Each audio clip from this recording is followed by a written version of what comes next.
வணக்கம். ராசசேகர் குருவே வணக்கம். சுவாமி, இந்த கோயிலோட வரலாறு நீங்கள் கேட்டிங்கன்னா, எங்கள் சாமி ஆரம்பத்தில் இந்த கோயில் நம்ம ஊரில் நிறைய ஒரு 10, 100, 200 பேர் ஐயப்ப பக்தர்களாக இருந்தாங்க. அப்படி இருக்கும்போது ஒரு நிகழ்ச்சி நடக்கும். இந்த ஊர் ராமசாமி கோயிலில் இந்த நிகழ்ச்சி நடந்து வரும். அப்படி வந்துக்கிட்டு இருக்கும்போது, சரி நம்மளும் சாமிக்கு இந்த கோயில் ஒரு கோயிலை கட்டி நம்ம ஒரு கோயிலை கட்டி இந்த கோயிலை நம்ம வழிபாடு பண்ணணும் அப்படிங்கிற மாதிரி சாமியெல்லாம் நினச்சி, நம்ம சாமி குருநாதர் ராமசாமி நட்டார்னு சாமி குருநாதர். அப்போ அந்த கோயில் இப்படி வளர்ந்து கொஞ்சம் கொஞ்சமாக கட்டி வரும்போது இந்த கோயில் வேலை 4 வருஷம் நடந்துச்சு. 4 வருஷத்துக்கு பிறகு 2011 கும்பாபிஷேகம்னு நினைக்கிறேன். 2011 கும்பாபிஷேகம் நடக்கும்போது இந்த கோயிலுடைய மகிமை எப்படி நம்ம செயல்படலாம் அப்படின்னு சொல்லக்கூடியது எடுத்துக்கிட்டால், நம்ம நாகர்கோவிலிருந்து சந்திரசேகர்னு ஒரு சாமி, அவர் நிறையா கோயில் கும்பாபிஷேகம் பண்ணி நிறையா இதுவெல்லாம் பண்ணுவார். இந்த கோயில் பிரதிஷ்டை பண்ணும்போது எப்படி பண்ணணும், என்ன செய்யணும்னு கேட்டாருன்னா, அவங்கள்ட்ட கேட்டோம். அவங்க அச்சங்கோயில் அரசன், ஆரியங்காவில் ஐயா, குளத்துப்பள்ளியில் பாலன், ஆரியங்காவில் அரசனாக இருக்கார், பந்தளத்தில் ராசாவாக இருக்கார். இங்கே பார்த்திங்கன்னா, நீங்கள் நம்ம ஊருக்குள்ளே கோயில் வைக்கிறதுனால பிரதிஷ்டை பண்ணி பார்க்குறதுல இங்கே ஐயாவாக வழிபடுறாரு, அதாவது தகப்பனாக வழிபடுறாருங்கிற மாதிரி நம்ம சந்திரசேகர் சாமி சொன்னார்.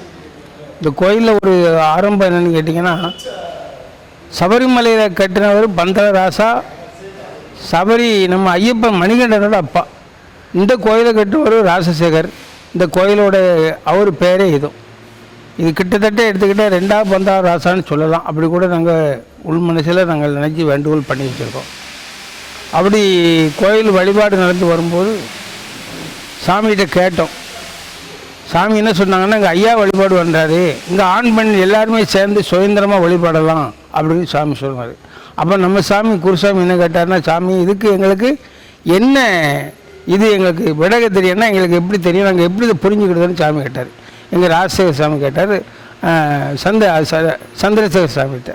அப்போ அவர் கேட்டார், நீங்கள் இங்கே ஐயா வழிபடுறதுக்கு உங்களுக்கு நீங்கள் கோயில் கட்டி கும்பாபிஷேகம் பண்ணும்போது ஒரு சட்ட 2 நிமிஷத்துக்கு மேலே மழை சாரல் மழை மாதிரி மழை பெய்யும், அடுத்தால 3 கிரணன் வரும். நீங்கள் அதை வச்சு நீங்கள் பார்த்துக்கலாம். நம்ம இங்கே சுவாமிக்கு ஆண் பெண் பகுபாடு இல்லாத அளவுக்கு சாமி வழிபடலாம்ங்கிறது எங்கள் சாமிகிட்ட சொல்லுவோம். அதே மாதிரி இந்த கோயில் கட்டி கும்பாபிஷேகம் நடத்தும்போது 5 கிரணம் வந்துச்சு. 5 நிமிஷத்துக்கு மேலே மழை பெஞ்சது. மழை பெஞ்சு முடிஞ்சது. இங்கே 5 கிரணம். சாமி சொன்னது 3 கிரணம், இங்கே வந்தது 5 கிரணம். அதனால் இங்கே சாமி நம்ம ராஜசேகர் சாமி என்ன செய்கிறாருன்னா, ஆண் பெண் வழிபாடு பண்ணி ஒரு சுதந்திர வழிபாடாக கொண்டு வருங்கிறது இந்த கோயிலோட மகிமையை நம்ம ராஜசேகர் சாமி செய்துவிட்டு வழிபாட்டு கொண்டு வர்றாரு. இது சிறப்பாக எல்லோரும் வராங்க, சாமி தரிசனம் பண்ணுறாங்க. பொதுமக்கள் ஆண் பெண் எல்லாருமே வழிபாட்டு சாமி விடலாம்ங்கிறது அந்த கோயிலோட நோக்கம். அனைத்து இந்து சமுதாயமும் வழிபடலாம்ங்கிறது எங்கள் சாமியோட நோக்கம். எல்லோரும் இந்த கோயிலுக்கு சபரிமலைனாலே அனைத்து இந்து சமுதாயமும். அடுத்தால இந்த ஊருக்கு ஒரு வரலாறு என்ன கேட்டீங்கன்னா, சாம்பூரோட சபரிமலை, இது சாம்பூர் வடகரை, இது ஒரு கரையாத்தான் இது உயரம். சாம்பூர் வடையில் சபரிமலை எப்படி மலையாக இருக்கோ இதே மாதிரி சாம்பூரோட ஒரு கரை. சாம்பூரோடனா அது கரை தான். அது கரைங்கிறது மாதிரி சாம்பூரோட ஒரு வரலாறாக சபரிமலை. இந்த எழுத்தையும் பாருங்கள், சபரிமலை சாம்பூரோட நிறையா கோயில்கள் இருக்கும். நம்ம சாமிகள் வழிபாட்டு வருகிறாங்க. அந்த எழுத்தோட வாசகத்தை பார்த்திங்கன்னா சபரிமலை சாம்பூரோட அப்படிங்கிற இதுக்கு செயல்பட்டு நாங்கள் கொண்டு வரோம். எங்கள் ராஜசேகர் சாமியோட வழிபாட்டு விதை நாங்கள் கொண்டு வரோம். சுவாமி இதான் நம்ம தெரிஞ்சது, எனக்கு தெரிஞ்சது. சம்சரணம். சுவாமி வணக்கம். ராசகுருவே வணக்கம்.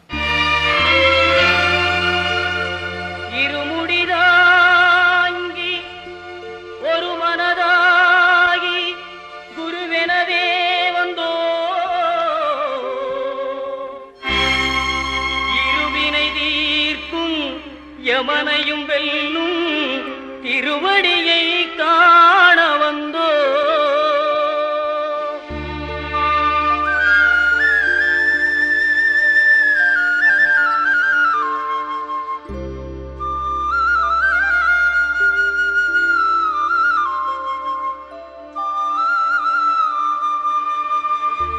பள்ளிக்கட்டு சபரிமலைக்கு கல்லும் முள்ளும் காலுக்கு மெத்தை சுவாமியே ஐயப்போ சுவாமி சரணம் ஐயப்ப சரணம் பள்ளிக்கட்டு சபரிமலைக்கு கல்லும் முள்ளும் காலுக்கு மெத்தை சுவாமியே ஐயப்போ சுவாமி சரணம் ஐயப்ப சரணம் பள்ளிக்கட்டு சபரிமலைக்கு கல்லும் முள்ளும் காலுக்கு மெத்தை சுவாமியே ஐயப்போ ஐயப்போ சுவாமியே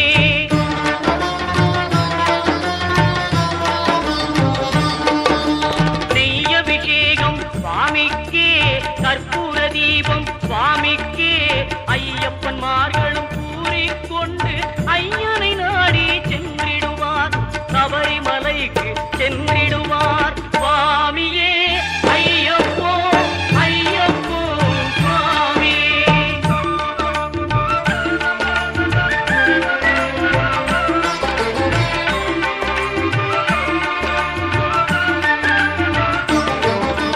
கார்த்திகை மாதம் மாலை அணிந்து நேர்த்தியாகவே விரதம் இருந்து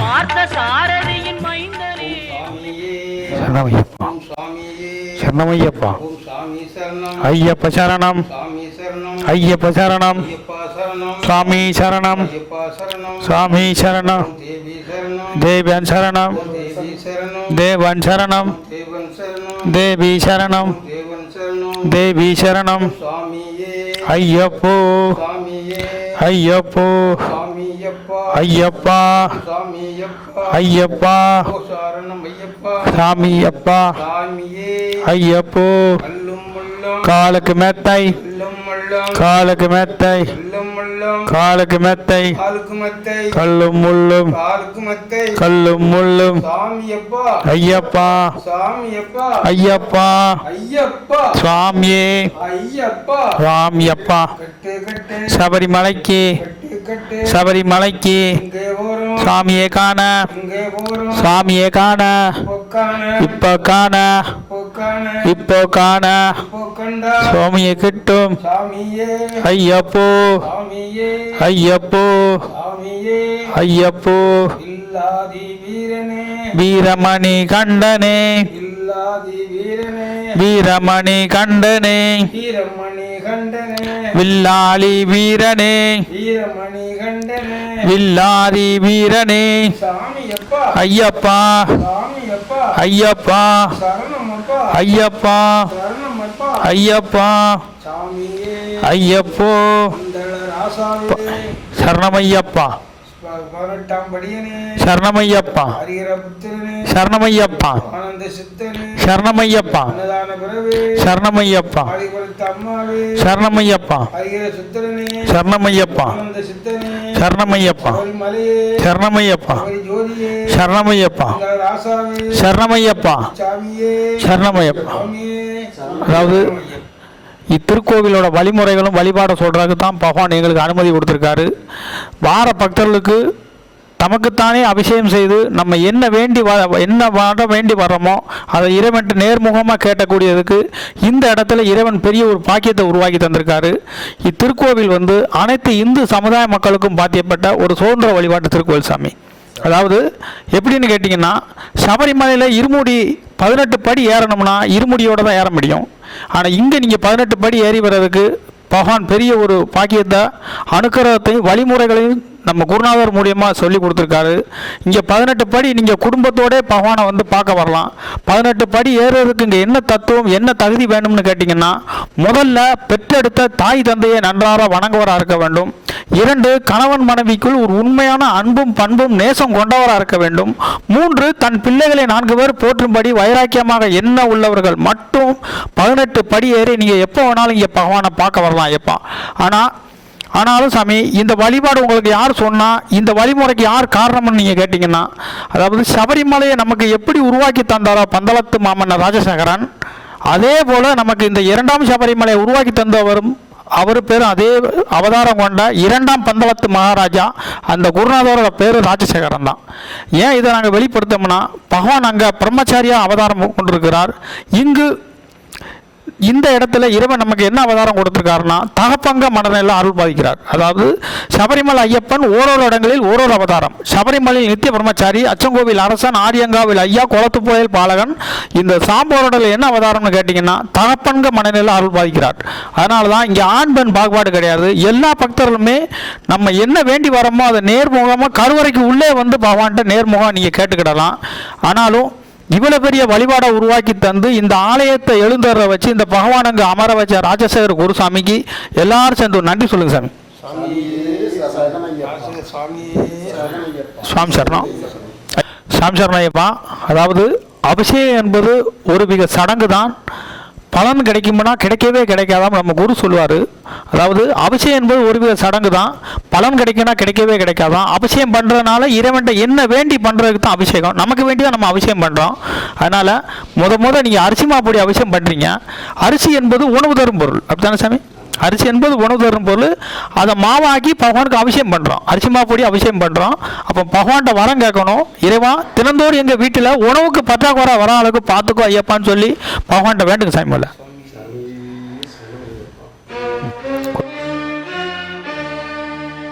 ஹரியும் ஹரனும் மகிழ்ந்து பெற்ற செல்வனாமவன்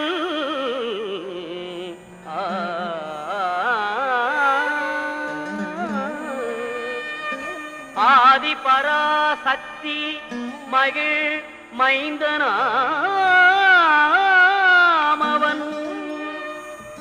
இணையிலாத தெய்வம் அவன் இன்பமளிப்பவன் ஈடில்லாத சபரிமலை வாழும் எங்கள் ஐயப்பன்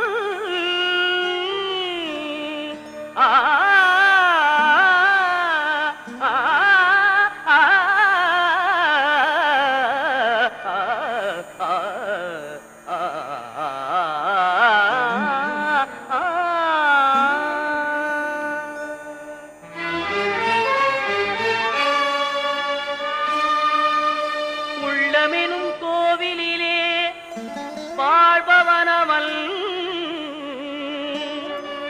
ஊழ்வினைகள் மாய்த்துவிடும் உத்தமனவன்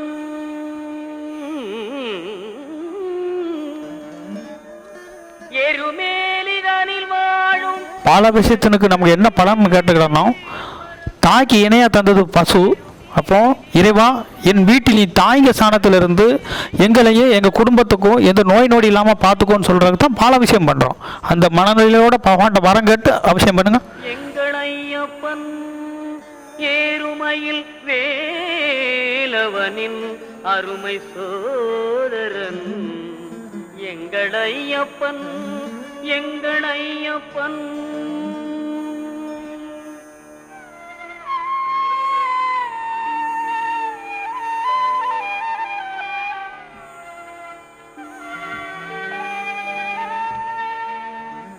ஐங்கரனின் தம்பியவன் எங்கள் ஐயப்பன் ஐந்து மலைக்கரசன் அவன் எங்கள் ஐயப்பன். நாலாவது அபிஷேகம் சந்தனாபிஷேகம். அதாவது சபரிமலை நீலிமலை ஏறும்போது சந்தனாபிஷேக பிரியனே சரணகோஷம் போட்டு நம்ம சபரிமலை யாத்திரை சொல்லுவோம். அதனுடைய உண்மையும் பொருளும் தெரிஞ்சு பண்ண நம்ம குரு சொல்லுவார். சந்தனம் என்பது நறுமணம். இந்த நறுமணத்தை நீ ஏற்றுக்கொள் இறைவா.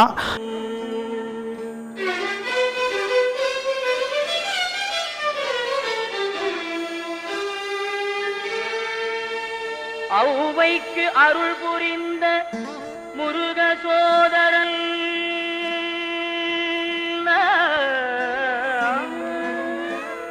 அம்பும் வில்லும் கையிலேந்தும் அழகு பாலகன் எங்கள் ஐயப்பன் எங்கள் ஐயப்பன் ஐயப்பன்.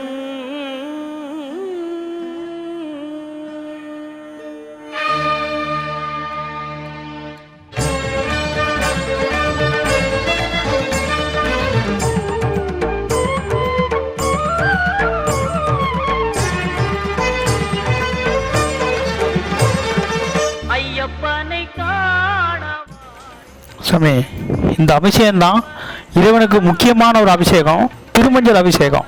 நம்ம எப்படி குழந்தைகளுக்கு நம்ம பிள்ளைகளுக்கு எப்படி சோப்பு போட்டு சீயக்காய் போட்டு குளிப்பாட்டுறோமோ, இதுக்கு பதிலாக இறைவனோட திருமணிக்கு திருமஞ்சள் அபிஷேகம். இந்த அபிஷேகத்தை உங்கள் வீட்டில் ஒருவரா உங்கள் குழந்தையாவோ உங்கள் தகப்பனாங்க மனநிலையோடு இந்த அபிஷேகத்தை பண்ணி வேண்டி பண்ணணும்.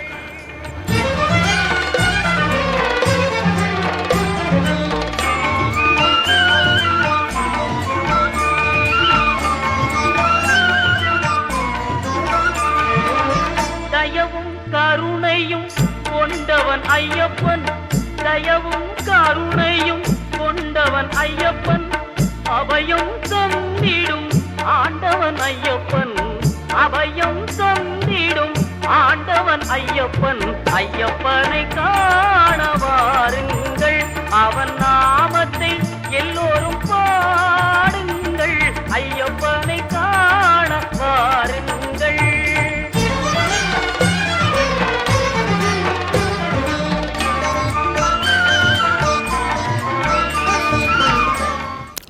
சாமி சரணம். அதாவது எந்த இடத்துலையுமே கருவறைக்குள்ளே அனுமதி கிடையாது. அதுவே அனுமதிச்சாலும் இதே மாதிரி நம்ம தொட்டு பகவானை தொட்டு அபிஷேகம் பண்ண முடியாது. இந்த இடத்துல இறைவன் நம்ம குருநாதர் மூலியமாக நமக்கு ஒரு பாக்கியத்தை கொடுத்துருக்காரு. நம்ம எல்லாரும் ஃபேமிலியோட வந்து இந்த அஷ்டாபிஷேகம் பண்ணிக்கலாம். நெய் மட்டும் எப்போதுமே சாமி இருமூடி கட்டி சபரிமலை யாத்திரை சென்று அந்த இருமூடி பகவானுக்கு அங்கேயும் அபிஷேகம் பண்ண நெய் வந்து இங்கே பண்ணிக்கலாம்.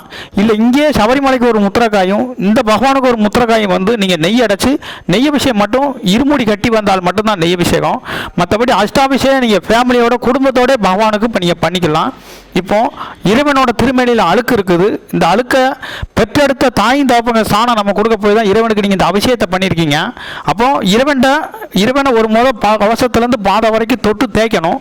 தேய்க்கும் போது இறைவன்ட்ட ஒன்று வேண்டி தேய்க்கணும்னு நம்ம குரு சொல்லுவார். அதாவது உன் திருமேலியில் இருக்க அழுக்கை நாங்கள் எடுக்க முயற்சி பண்ணுறோம் ஐயப்பா, இதுக்கு பதிலாக எங்கள் உள்ளத்தில் உள்ள அழுக்கையும் எடுத்து எங்களுக்கு எந்த நோய் நொடி இல்லாமல் எந்த ஒரு ஆபத்து இல்லாமல் பாதுகாத்துக்கும் ஐயப்பான்னு சொல்லி கவசத்துலேருந்து பாதை வரைக்கும் உங்கள் குழந்தையா நினச்சி தேங்க ஐயப்பா. சாமி சரணம். பகவான் சரணம், பகவதி சரணம், சரணம் சரணம் ஐயப்பா.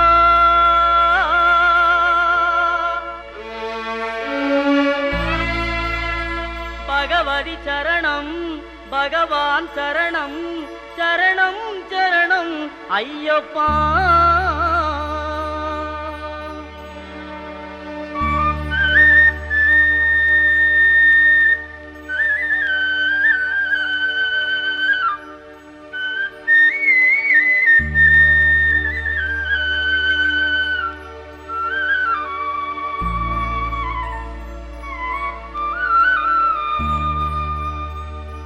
பகவான் சரணம், பகவதி சரணம், தேவன் பாதம், தேவி பாதம், பகவானே பகவதியே.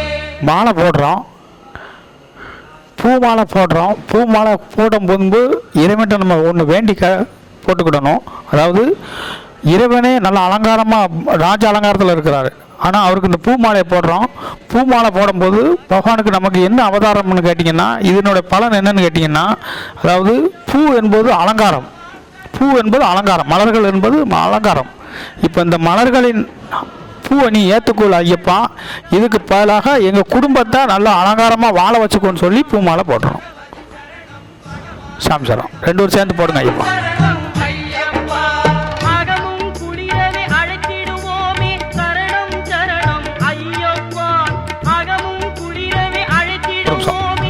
தீபாரணை காட்டுதான். தீபாரணை காட்டுறதுக்கு ஒரு பலன் உண்டு நம்ம குரு சொல்லுவார். அதாவது இறைவனே ஜோதி வடிவமானவர், அவருக்கு நம்ம இந்த காட்டக்கூடிய திருவொளிக்கின் ஒளி தேவையில்லை. ஆனால் அவருடைய கருணையினால் அவருடைய கருவறையில் காட்டக்கூடிய பாக்கியம் நமக்கு இறைவன் கொடுத்துருக்காரு. அப்போ பகவான்கிட்ட ஒன்று வேண்டிக்கிடணும், இறைவா உந்த நெய் தீபம் உன் முகத்தில் படும்போது உன் முகம் நல்ல பிரகாசமாக சொலிக்கும் ஐயப்பா, இதுக்கு பதிலாக நாங்கள் பெத்தெடுத்த பிள்ளைகளையும் பிரகாசமாக வாழ வச்சுக்கோன்னு சொல்லி காட்டணும். ஏன்னா நாங்களே போனோம் பகவானுக்கு ஐயப்பன் கோயிலில் கருவறையில் தீபாரணை காட்டணும் அபிஷேகம் பண்ணணும்னு சொல்லுதை விட நம்ம என்ன வேண்டுதலோ எங்கள் குடும்பத்தை நல்ல முறையில் வாழ வச்சுக்கோன்னு சொல்லி தீபாரணை காட்டுங்க. சாமி சரணம். கருத்தினில் வருவாய் கருணையை பொழிவாய், சரணம் சரணம் ஐயப்பா. கருத்தினில் வருவாய் கருணையை பொழிவாய், சரணம் சரணம் ஐயப்பா.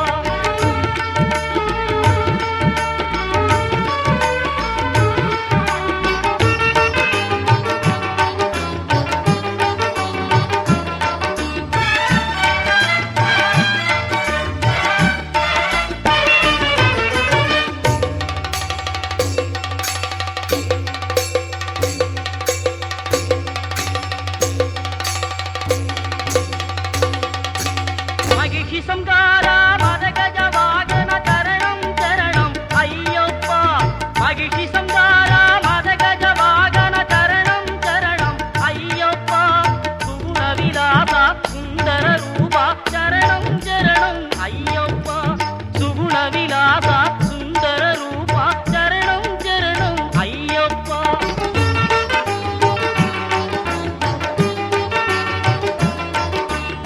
ஆறு வாரமே நோன்பிருந்தோ பேரழகா உன்னை காண வந்தோ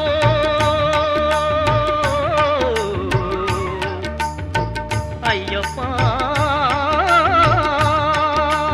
ஐயப்பா ஐயப்பா ஆறு வாரமே நோன்பிருந்தோ பேரழகா உன்னை காண வந்தோ பாலபிஷேகம் உனக்கப்பா இந்த பாலனை கடைக்கண் பாரப்பா பாலபிஷேகம் உனக்கப்பா இந்த பாலனை கடைக்கண் பாரப்பா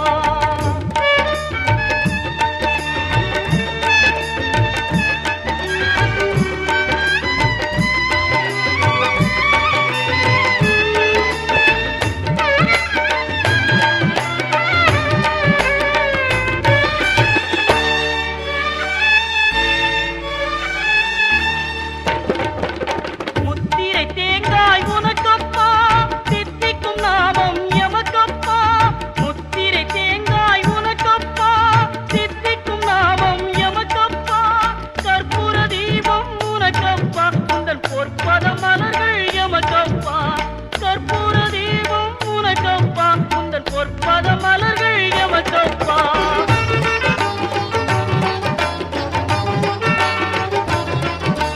தேவன் பாதம் தேவி பாதம் தேவடி சரணம் ஐயப்பா நாவின் கருவாய் கீதமப்பா தேவை உன் திருப்பாதமப்பா நெய் அபிஷேகம் உனக்கப்பா உன் திவ்ய தரிசனம் எமக்கப்பா கையினில் வருவோம் ஐயப்பா அருள் செய்யப்பா மனம் ஐயப்பா பகவான் சரணம் பகவதி சரணம் சரணம் சரணம் ஐயப்பா பகவதி சரணம் பகவான் சரணம் சரணம் சரணம் ஐயப்பா பகவான் சரணம் பகவதி சரணம் தேவன் பாதம் தேவி பாதம் பகவானே பகவதியே தேவனே தேவியே பகவான் சரணம் பகவதி சரணம் சரணம் சரணம் ஐயப்பா பகவதி சரணம் பகவான் சரணம் சரணம் சரணம் ஐயப்பா சரணம் சரணம் ஐயப்பா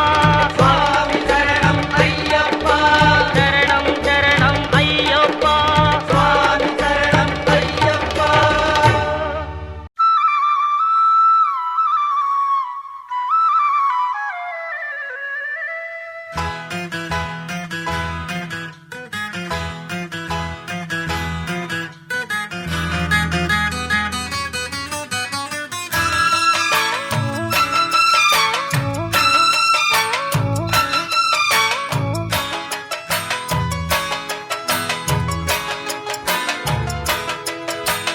உதித்ததங்கே ஒளி விளக்காக உத்திர நட்சத்திராவிய சரணம் தெரித்த ஒளியில் திருவிளக்காக தெய்வம் உன்னம் செய்யம் சரணம் உதித்ததங்கே ஒளி விளக்காக உத்திர நட்சத்திராவிய சரணம் தெரித்த ஒளியில் திருவிளக்காக தெய்வம் உன்னம் செய்யம் சரணம் குவித்த கரங்கள் கேட்கிற வரங்கள் கொடுக்கும் அருளம்சம் குவித்த கரங்கள் கேட்கிற வரங்கள் கொடுக்கும் அருளம்சம் உதித்ததங்கே ஒளி விளக்காக உத்திர நட்சத்திராமிய சரணம் தெரித்த ஒளியில் திருவிளக்காக தெய்வம் உன்னம் செய்யம் சரணம்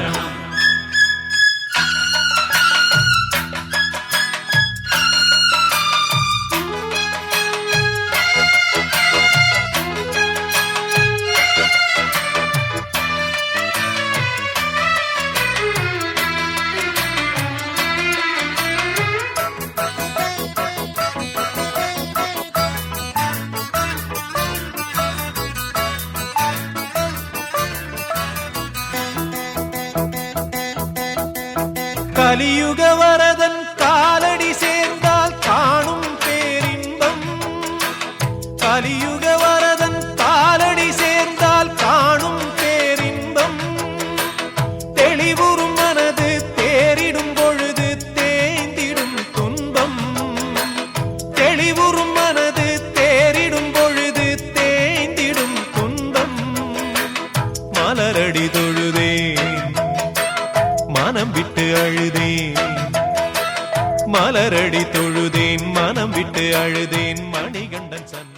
சாமி சொன்னோம். அதாவது இறைவன் வந்து மனிதன் தான் கடவுள்னு சொல்லுவாங்க.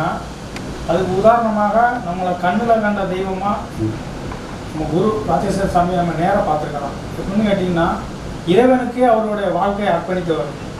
இறைவனுக்காகவே பகவானுக்கு வேண்டிகிட்டே அவரோட முழு இதையும் பகவானுக்காக படைச்ச அவரோட அர்ப்பணத்தை இறைவனுக்காக மட்டும்தான் இருந்துச்சு. கடைசி அவரோட இறுதி பயணம் அந்த மணிமண்டபம் எப்படி உருவாச்சுன்னு கேட்டிங்கன்னா கடைசி அவரோட யாத்திரா எனக்கு பெரிய ஒரு பாண்டிய இறைவன் கொடுத்துருந்தாரு. இந்த மணிமண்டபம் இப்படி எழும்பும் இந்த மாதிரி இவருக்கு மணிமண்டபம் ஆக்குங்கிற சிந்தனை எங்கள் யாருக்குமே கிடையாது. அதாவது இது வந்து இறைவனால் உருவாக்கப்பட்ட அந்த மணிமண்டபம். இது 100க்கு 100 நாங்கள் சொல்லுவோம். எப்படின்னு கேட்டிங்கன்னா ஒரு வருஷத்துக்குள்ளே இதனுடைய ஃபவுண்டேஷன் கீழேருந்து தொடங்கி 8/9/24 இவருக்கு மணிமண்டபம் மகா கும்பாசியம் நடத்தப்பட்டது. இது பக்தர்கள் எல்லாருக்கும் நாங்கள் தெரிவிச்சுக்கிறோம். அடுத்து இந்த மணிமண்டபத்தினோட பெரிய ஒரு மகிமை என்னன்னு கேட்டிங்கன்னா இந்த மணிமண்டபம் அமைக்கும் நேரத்தில் பேட்டசாஸ்திர திருக்கோயில் காம்பவுண்டு வேலைகள் சோறுகள் எதுவுமே நடைபெறவில்லை. இங்கிருந்து பார்த்தா பேட்டசாஸ்திராவோட பாதம் இந்த கருவறைக்குள்ள பகவான் பெரிய ஒரு அனுகிரகம் நமக்கு எல்லாருக்கும் கொடுத்துருக்காரு. பக்த ஜனங்கள் அனைவருக்கும் நாங்கள் தெரியப்படுத்துகிறோம். இங்கே பேட்டத்துள்ளல் வழிபாடும் உண்டு. பேட்டசாஸ்திராவை வணங்கி பேட்டத்துள்ளல் வணங்கி இந்த மணிமண்டபத்தையும் பார்க்கறதுக்கு பக்தர்கள் எல்லோரும் வருமாறு தாழ்மையுடன் கேட்டுக்கொள்கிறோம். சுவாமியே சரணம்.